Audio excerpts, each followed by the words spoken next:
Well, good morning everybody, welcome back to another video.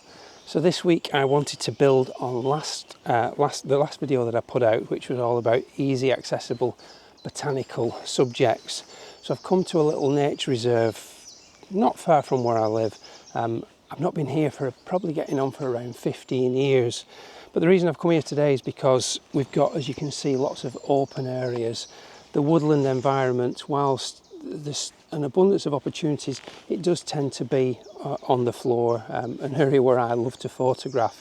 The leaves, certainly now up until autumn time, as you'll all know, are quite muddy looking. They're starting to look a bit lackluster. They're not as appealing on the photograph as they are in early spring and also in the autumn period.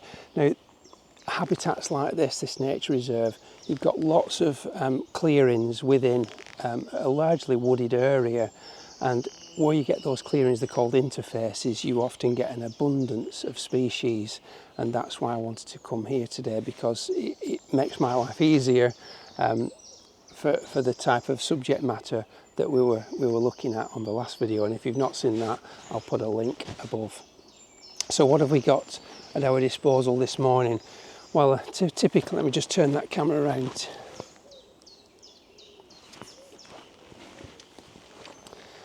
So typically we've got the beautiful hogweed stems. We've got some gorgeous grasses here. This is one that's called false oak grass, an indicator of areas that are not mown.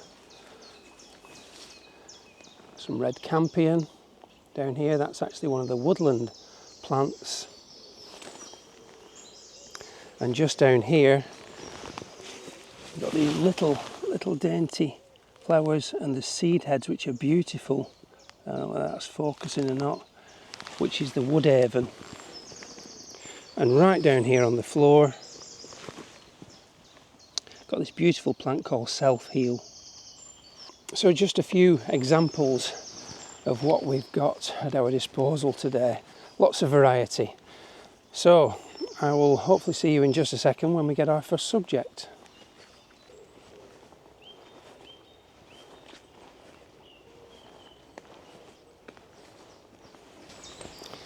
Right, so my first subject, I've come to this area of dense grasses here. The reason I've chosen these is because we've got some nice bright sky behind. We've got some dark foliage areas as well, so I can really play around with the backgrounds. I'm not particularly sure what species this is. I'm going to stick my neck out and say it's a type of brome.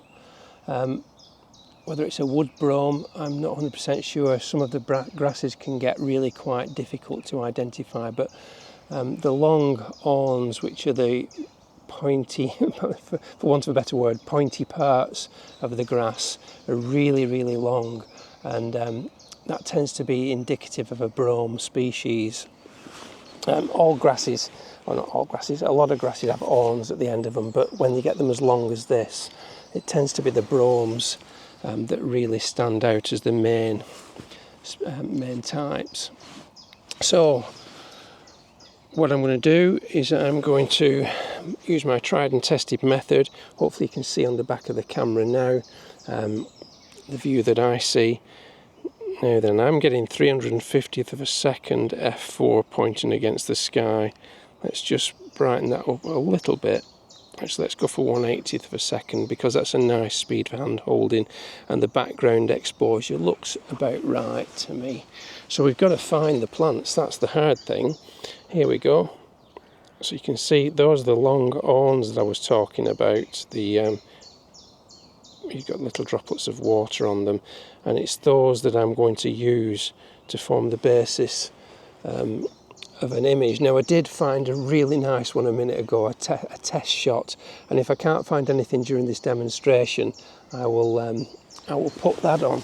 But the technique, as always, is to just root around with the camera and see what materialises, just looking for strong shapes and forms that just make for pleasing pleasing compositions. Now, as I alluded to in last week's video, you've got to be careful about the backgrounds. You've got to pay attention all the time that the backgrounds aren't distracting. We've got a nice little group coming down there with a beautiful, clear, uncluttered background, which is quite nice. The problem is I need to just come out a little bit so I can reverse, because the bottom part of the plant, that's better, was a little bit tight on that bottom right hand corner. That's quite nice. I like the way the background is diffused, but yet there's a little bit of detail in it. You've really got to hold your breath the moment you take the picture, because breathing just causes problems when you're doing this sort of photography. A little bit of wind there that is not very welcome when you're doing this, and it's just rocking your body back and forth and grabbing that shot as soon as the opportunity arises.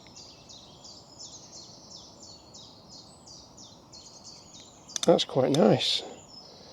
I quite like that. I'm just going to pull back a little bit so I can get a bit more of it in, being careful to watch that top left hand corner for getting a little bit untidy. So that's one that I quite like. Is there anything else? Let's have a quick look. But as you can see, as I get in there, there's all sorts of problems arising, and that's where it pays to go back to 1:1 if you've got the macro lens, because the minute you come out here and you start looking around, you've got all these distractions that start to become problems. So I would always use 1:1 with your macro lens as a starting point, and just keep your hand on the focusing ring and just allow yourself that opportunity to tweak the focus as you see fit. Right, so what I'm going to do is I'm going to put that shot on that I just took, and I'll also follow it with the shot that I took earlier, which hopefully, if it turns out, was really quite nice as well. So I'll put them on now.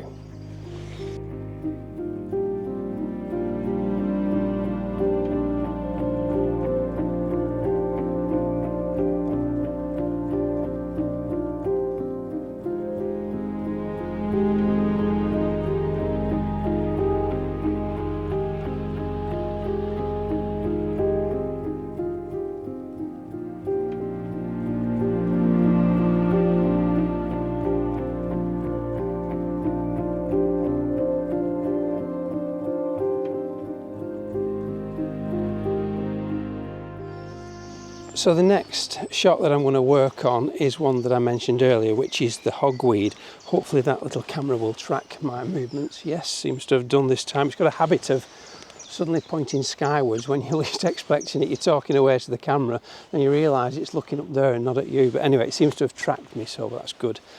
So this is the hogweed that I mentioned earlier, and I'm going to photograph that now. Now there's various angles you can photograph any plant. Most commonly you see the umbellifers, which this plant belongs to, the family. You see people photographing from above, myself included. I've done that as well, and you get some lovely sort of blankets of the flowers from the top. You can also look from underneath, and you get this where the umbels, it's an umbellifer, it's like an umbrella, where you get all the stalks radiating out from the central stem, which contain all the flowers. Now I would say, rather than make something that's bit too obvious and a bit too clear what it actually is, try and go in as close as you can and make something abstract of it. I'll get the camera on the video now and I'll just show you what I mean. Right, so just take the camera off the tripod and hopefully I can demonstrate these usual ways of photographing something like this. So the temptation, let's just brighten that exposure up. The temptation is just to photograph the flowering heads, keeping the background simple, just like that. And that's quite a standard record shot. Hopefully that's coming through okay on the video. That's quite a standard record shot. So then we can go in, just get that exposure down a bit. We can go in at the top, not easy because I can't get high enough, and just show all the beautiful repetitions of the flowers. I could have picked an easier subject for this. Let me just get one down here. This isn't quite in flower at all, but you get the idea. If I show you there, you can go in close and just fill the frame with all those shapes. Obviously it's not in flower, but you get the idea. You can then go underneath and you can see the way the umbellifer structure is creating that lovely abstract view. That's more your regular shot, or we can go in closer, fill the frame, and then explore the opportunities within. And that's what I'm going to do now with the tripod. So annoyingly, it started to rain. I've probably spent the best part of 25 minutes carefully aligning the tripod without trying to damage or move everything. I've just got into position and we're about to press the record button, and it started doing this. I've had to cover the camera up for now, because the camera, it's fairly weather sealed, but because it's pointing upwards, the rain is, well, it's bouncing off the umbellifer and going straight into the lens. So I've had to cover the whole thing up. Hopefully this will pass in a few minutes time and we can get on with it. But it's a really nice composition, pleased with it. It was exactly what I found hand holding, and often they're just not that easy to find once you get the tripod in, but I have found it. So fingers crossed this rain will pass. So frustrating. I've had to move under the trees. I've had about 3 attempts at showing you this photograph. The camera is just over there still with the shower cap on it, sheltering it from the rain. This jacket that I'm wearing just really isn't waterproof. I've not brought an umbrella, wasn't expecting this at all. Hopefully the rain will pass and I can get to show you this, but it's gone really dark overhead at the moment. So I'm just doing my best to keep as dry as possible. So frustrating. Fortunately, I did take a couple of shots before it came, before I started to try and do the demonstration. So I do have a couple of images in the bag already. My fear is that because the rain, and it sounds ridiculous this, the rain that's fallen on the head of the umbellifer could have done 2 things. It could have saturated the florets on top of the head and make them less recognisable, less prominent, or it could have given quite a bit of weight to the head that it's moved into a position and I can no longer find my composition. So the worst that could happen, of course, is that the rain, if it's so heavy that it can knock the little petals off, and that would be a disaster in itself. So it seems like it's just easing off again now, it's brightening up, but I keep falling into that trap. Just when you think it's right, you go back, you take the shower cap off and it comes back heavier again. So fingers crossed we'll nail it. Right, we do have a little problem in that my macro lens has started playing up, and I don't know whether it's just the weight of the mechanism, but when I turn it to focus more on more distant subjects it's fine, but when I try and change it back it's actually slipping, so I've got to pull the front element up, which is a little bit annoying. Hopefully that'll rectify itself. It could just be the weight of the barrel pointing upwards. These old lenses just not manufactured in the same way as the modern lenses are. They're a bit clunky. So you can see on the video camera, I hope, just check that. Yeah, you can see on the video camera the composition. You're looking at it in the normal full format, but I'm going to crop that down to 16:9 now so you can see what I've got, and I'll talk you through the composition. So the most interesting thing about this is we've got a little aphid, and that's what I'm going to use as my focusing point, just there. So compositionally, I really like this. You've got 3 main elements, and is it going to be easy to point to? Let's see. probably not. Let's let's not risk it. So the aphid is on one of the umbels on the left hand side of the frame.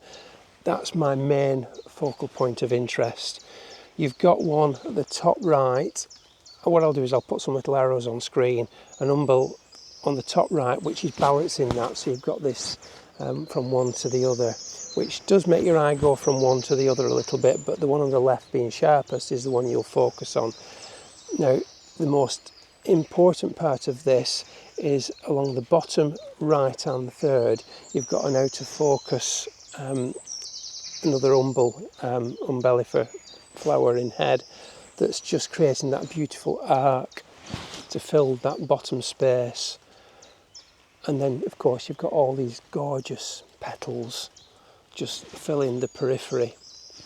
Now I've overexposed this ever so slightly.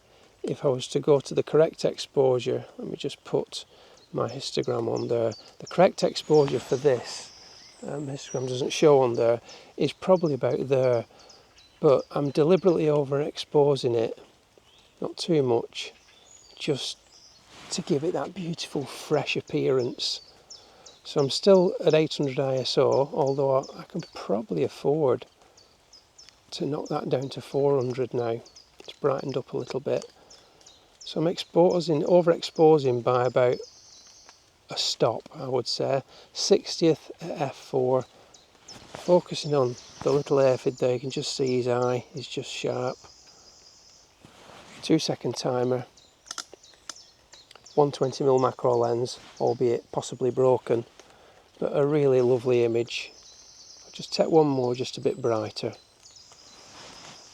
and yeah, I'll put that on now.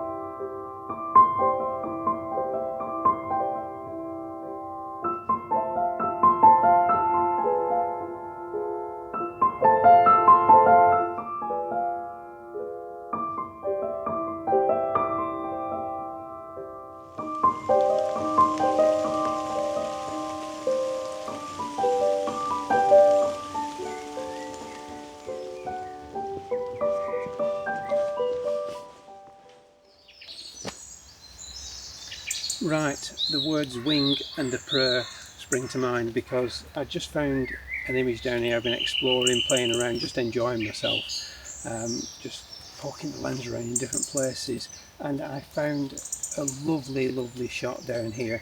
And typically I've had to put the camera down, switch the video camera on in order to show you, and I've said so many times on the channel that the minute you put the camera down with something like this, you never find it again. So I'm hopeful I can find it, but we'll just have to see. What I've done is I've put the camera down, I've made sure that I haven't turned the lens barrel, the focusing barrel at all, which gives me a little bit of a fighting chance in getting into position. So what it is just here we've got, it's actually a buckler fern, and it's gone a little bit darker now. It was brighter before, it was nicer with the brighter light, but I've got down low and I've been shooting up, and I found the undersides of the So I'm afraid I'm going to have to interrupt the proceedings here and do a little voiceover. With the lapel mic being off, the camera mic was just not strong enough to pick up my voice, especially when in a minute when I have my back to the camera. Now, what basically happened is that I'd found a beautiful, what I consider to be a beautiful shot of a single droplet of water on a tiny little fern frond set amongst a sea of out of focus other fronds. It just looked absolutely lovely. Now, typically when I tried to find it again, it was just impossible. So here I am trying to find a compromise, and I'm quite happy with this compromise, I have to say. So what we've got is we've got two fronds hanging down from above, and both of them have got water droplets on. Now, the problem I have is that they're not on the same plane of focus, and in order to get them on the same plane of focus, I'm afraid the background fronds just don't line up, and that's really critical for the shot, I felt at the time. So there's this compromise to be had, a trade-off if you will, and I decided the trade-off would be that the little droplet on the left hand side would be slightly out of focus and the attention would be on the slightly higher elevated from with a sharp droplet on, and both of those tips just sit really comfortably within the gaps at the back. Had I concentrated on getting both of the droplets sharp and the fronds overlapping with the backgrounds, they just get lost and you just don't have the same impact within the scene. So sorry about putting my back to you. So I will put this one on that I've got just now, which to me is a little bit of a compromise, but you might disagree, followed by the one that I did get and subsequently couldn't find, and just proves my point. Once you find them, stick with them because you'll never find them again. So I'll put those on now.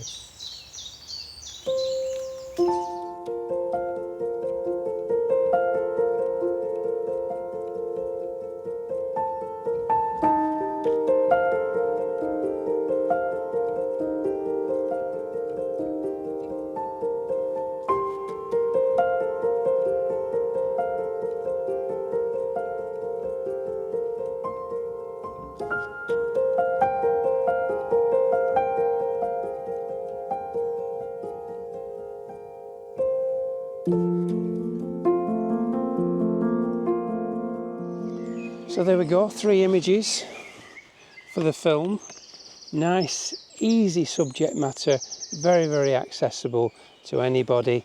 All you really need to get into those is a macro lens, and if you can't get your hands on one of those, a close-up adapter or some extension tubes will just enable you to get into those little intimate studies where the eye can't normally see. If you do like the intimate landscape, then do check out my ebook, available on my website www.simonboothphotography.com, and get yourself a copy today.